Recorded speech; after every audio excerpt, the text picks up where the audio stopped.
News continues. Here are the top stories. Malacanang maintains its position on the release of a list of politicians and candidates allegedly involved in illegal drug trade in the country. Presidential spokesperson Salvador Panelo reveals that the narco-list may be publicized next week.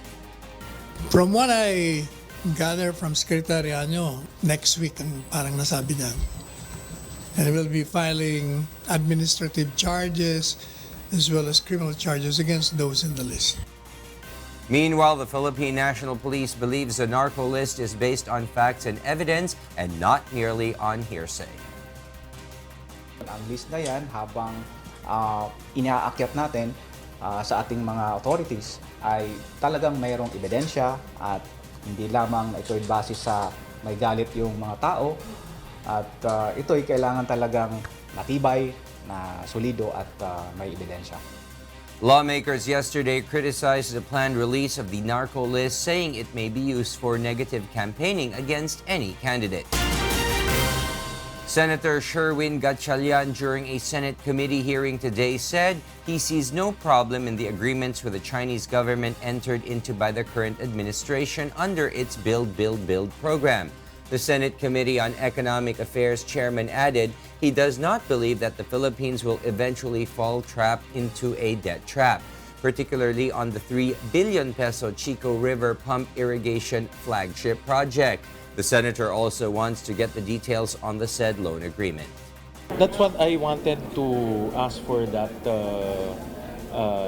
loan agreement, no, para mabasa mabuti kung ano yung loan agreement. But in my opinion, ang arbitration is a standard clause yan.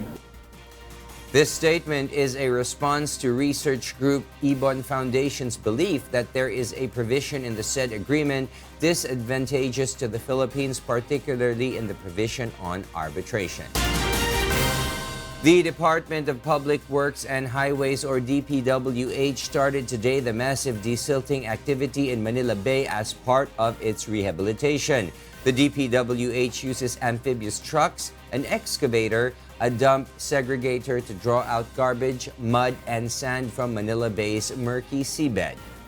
Ang target namin, more or less for this first year, 225,000 square meters of silt ang i-dredge namin dito sa river. Kailangan muna i-analyze din ang composition ng i-dredge namin, kung depende kung ano yung toxicity, kung meron man.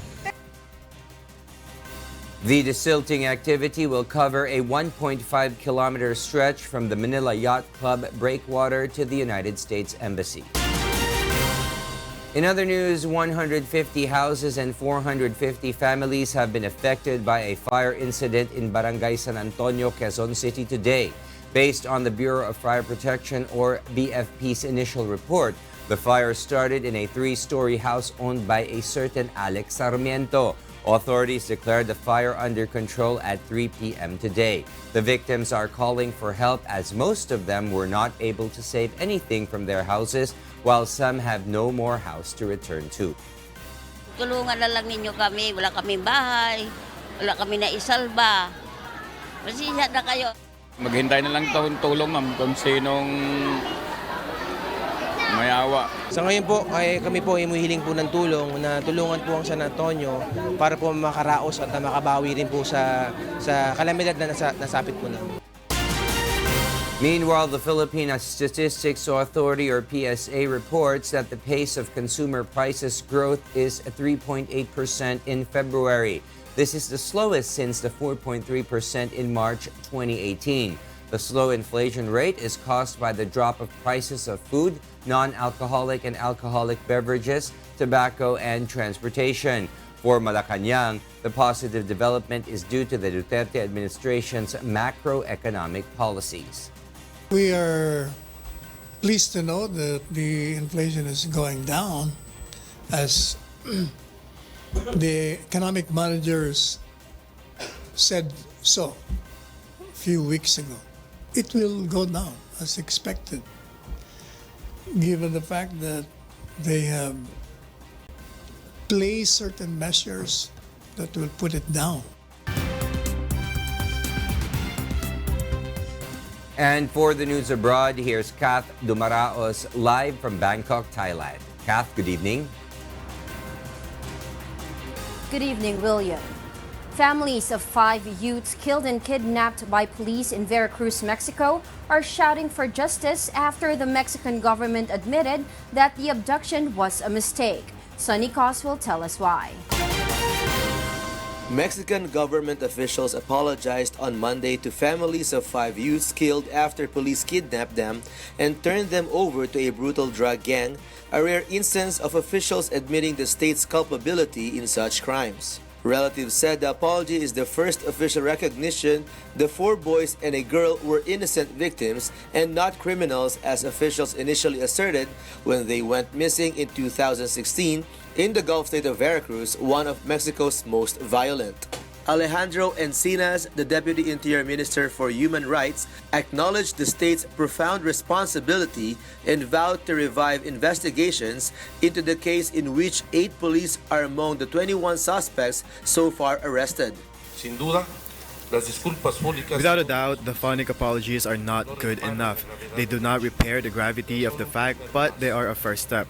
A relevant step to recognize the responsibility of the authorities of the state of Veracruz to do justice and punish those who committed these crimes. A los perpetradores de estos delitos. No senior Veracruz security officials have been investigated in the case, a point criticized by the families. I ask, please, it's time, because it's a disgrace for the whole of Mexico. That time has gone by, and they have all the proof and videos, and they have not moved a finger to even sentence those corrupt people. The youths were on their way home when they were stopped by local police, apparently in the mistaken belief they had ties to a gang. They turned over to members of the powerful Jalisco New Generation cartel. They were then murdered and their bodies incinerated, according to preliminary findings. The case has echoes of the 2014 abduction and suspected massacre of 43 trainee teachers in southwest Mexico, in which the government admitted police were involved. To date, the remains of only one of the 43 have been definitively identified. Sanicos, UNTV News and Rescue, USA. Students begin to attend school again and shops have reopened in Kashmir, a region between Pakistan and India. This report tells us why. Life has been returning to normalcy in the towns along the Line of Control, or LOC, in the disputed region of Kashmir between Pakistan and India after cross-border shelling stopped.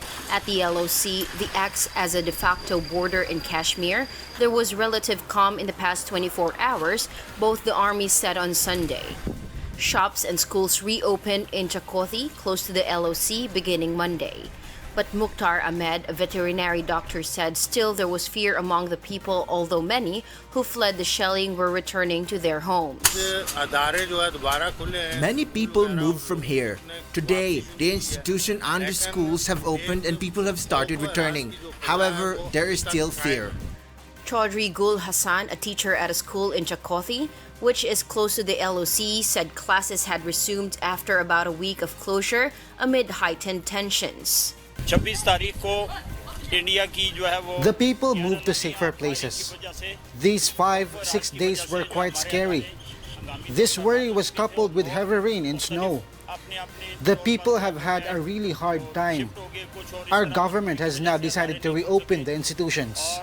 In Hatian Bala, trucks lined the road leading to Chakothy as trade across the border remained suspended for the second week. India and Pakistan are amidst their biggest standoff in many years, with the United States and other global powers mediating to de-escalate tensions between arch foes who have fought 3 wars since their independence from British colonial rule in 1947. Kat Dumaraos, UNTV News and Rescue. The Tokyo District Court has taken the rare decision to grant former Nissan chief Carlos Ghosn bail after spending more than 3 months in a Japanese jail. Meanwhile, Venezuela's self-declared interim president Juan Guaido returned to the country, risking arrest for violating a travel ban in his bid to oust embattled Venezuelan President Nicolas Maduro. Nina Armilio explains why. In Venezuela, Venezuelan opposition leader Juan Guaido returned to his country on Monday after flouting a court-imposed travel ban by touring Latin American countries to boost support for his campaign to tighten regional pressure on President Nicolas Maduro. Guaido greeted thousands of supporters at an opposition rally at a plaza in the Las Mercedes district after arriving at Caracas International Airport just hours earlier. The return of Guaido, recognized by most Western nations as Venezuela's legitimate head of state, signals that Maduro's adversaries have at least temporarily avoided the arrest of a leader who has united the traditionally fractured opposition. In Canada, one of Canadian Prime Minister Justin Trudeau's top ministers has quit, saying she has lost confidence in the government's handling of a corruption inquiry. Treasury Board President Jane Philpott said she wasn't happy about the government's response to allegations that officials inappropriately pressured former Justice Minister Jody Wilson-Raybould last year to help major construction company SNC Lavalin Group Incorporated avoid being tried for corruption. Trudeau said he was disappointed by the resignation, but understood it. He has denied political meddling to shield engineering firm SNC Lavalin from a bribery trial. And in Japan, the former boss of Nissan, Carlos Ghosn, has been granted bail by a Tokyo court in a shock decision. The court set bail at 1 billion yen, or $8.9 million, and was released today. Ghosn has been charged with financial misconduct, but has consistently denied any wrongdoing.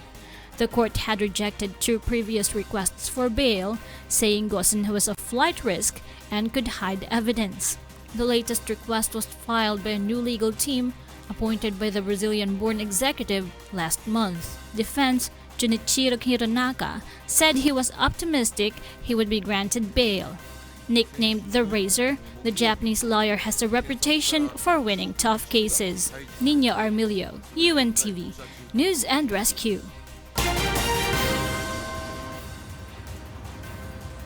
And those are the news from the other parts of the globe. Back to you, William. Thank you very much, Kath Dumaraos, reporting live from Bangkok, Thailand.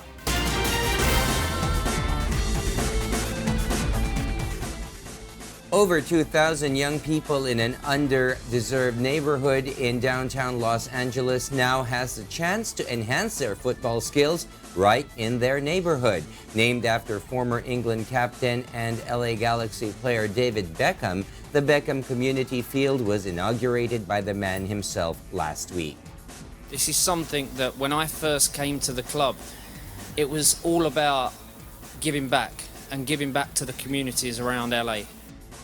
Yes, winning championships and being successful, but their focus was to give back to kids and to communities like yourself. In 2007, Beckham became the first big European name to join the Major League Soccer. More and more men in Brooklyn come out doing something which others may think is only for grandmas. Here's why from Beverly Saison. A yarn lover's haven. This is how a men's knitting group called their String Thing studio in 7th Avenue, Brooklyn. It is a welcoming space for creatives of all types, the group of men knitters say. Jimmy Andrade, one of the knitters, say he has always been curious about knitting. But I had this, hang up that knitting is not for guys, right? It's for girls and women. And I guess when I was in my early 30s, I decided I think I'm old enough to make my own decisions about what is for men and what is not. Well, for Robert Renfro, knitting gives him a sense of creating. It gives me a sense of accomplishment, of seeing a project, starting it from the beginning, and then seeing it through. Another member of the group is Louis Boria, the founder of Brooklyn Boy Knits. Louis shared that he loves spreading the message that knitting has no boundaries. And I realized that I had a platform.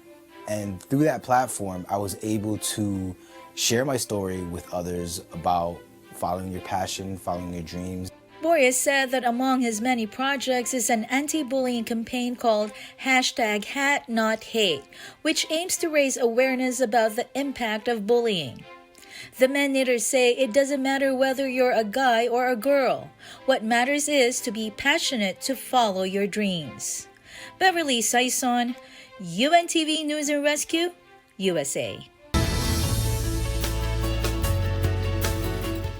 A leisure facility and theme park in Paris takes its visitors to a wildlife immersion through 360 degrees of virtual reality. Jovic Burmas tells us why. Visitors come face to face with wild animals, brave the frozen tundra, explore the Amazon, and dive deep into the ocean, all without having to step foot outside.